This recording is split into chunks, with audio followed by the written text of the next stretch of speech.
येवल्याचं येडपड माझी शाळा काढते याला मंत्री कोणी केला? बीडच्या सभेत जरांगेंचा भुजबळांवर तुफान हल्ला.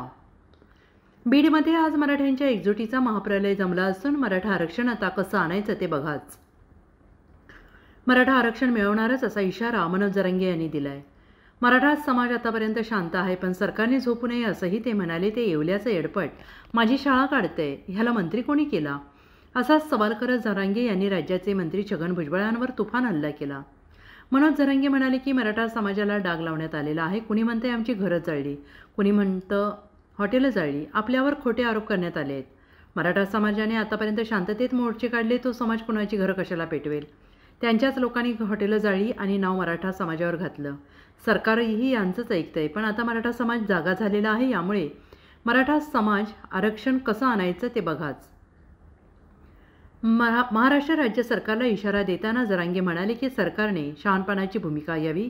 त्या एकट्याचं ऐकून जर तुम्ही आमच्या विरोधात भूमिका घेणार असाल, आरक्षणामध्ये आडकाठी करणार असाल, तर शहाणे व्हा. मराठा समाजाला ताटकळत ठेवू नका, नाहीतर शांततेत तुमचा सोबडा साफ केला जाईल, तुमचं राजकीय अस्तित्व संपवलं जाईल. तुम्ही ठरल्याप्रमाणे मराठा समाजाला आरक्षण द्या, नाहीतर पुढचं आंदोलन तुम्हाला 100% जड जाणार. शांततेने असणाऱ्या मराठा समाजाला डाग लावला. कोणी म्हणतं आमचे घर जाळले, कोणी म्हणतं आमचं हॉटेल जाळलं. आमच्यावर खोटा डाग लावलाय. यांनी यांचेच हॉटेल जाळले आणि निष्पाप माझे गोरगरीब मराठ्यांचे बांधव तुम्ही गुतवले. पण भेणार तो मराठा कसला, आणि त्यातले त्यात बीड जिल्ह्यातला. हे कधीच कोणाच्या घरावर नाही जाऊ शकत. यांचे येणेच फोडिले रे. हे लंगुत आमच्या गोरगरिबात नाव घेतले. यांनातले कंडे यांचं सुरू केलं. येईन ते येवल्याचं येडपट येडपट सगळ्या दुनियाचं बाव चाळलेलं तिकडून आलं आणि त्याच्यात पाहुण्याचं त्यानेच हाटल जाळीले. नाव आमच्या पोराचं घेते बधीर सगळ्या दुनियाचं. आणि त्याच ऐकत येते सरकार. हे त्याला दिसाना निसाना ते तर पिशीच घेऊन येत आहे सध्या.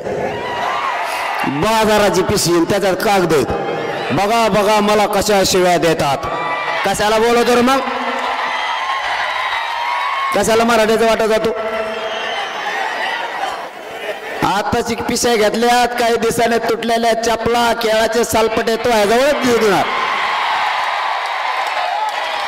तू थांब थोडं, तुला म्हणलं होतं नादी लागू नको. मी लई नमुना बेकारी. तुला आत्ताच खाल्लेला पचाना, तर नंतर कसं व्हायचं हो? तुला आत्ताच पचा नाही.